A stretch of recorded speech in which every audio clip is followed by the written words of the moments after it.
Kulokhu mbukeli wezindaba zethu ku channel 163 simenywe ubaba U-Thelevishini u-TV umpoka Mbhele lapha ke udlalela ingane yakhe noma ngakabekwa usuku kodwa ke izokwemula ngozibandlela wakulonyaka.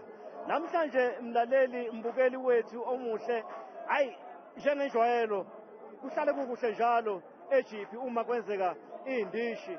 Angifuni ukuthi ngikhulume kakhulu kepha ngifuna ukuthi ngicele lapha igoso nokuyena ophethe ikomiti lengoma yamahlabathi nonongoma ubaba umsakazi umfokashanga Duma kude mfowethu umdlalo uhambe kahle namhlanje. Namhlanje babulanga sisebenze kodwa kufananga nokwevike ephelile. Namhlanje senze 15,500. Ayizolo senze 15,500. Kwasekuthi namhlanje senza 11,900. Isiyonke 27,400.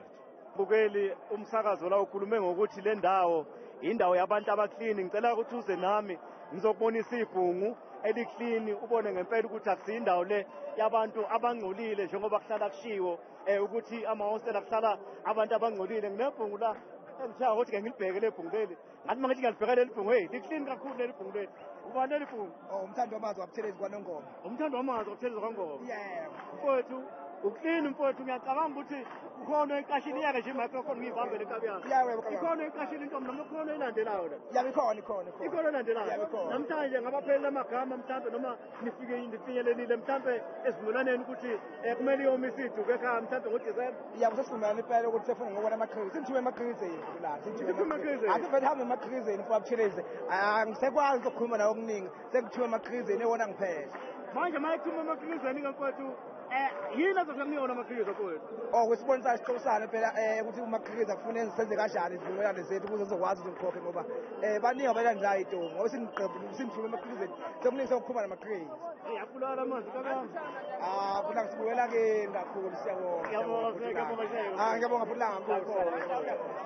Cha mbukeli udaba olugcwele uzolithola ezindabeni indaba zethu kusasa channel 163 Mzansi wethu. Angibonga.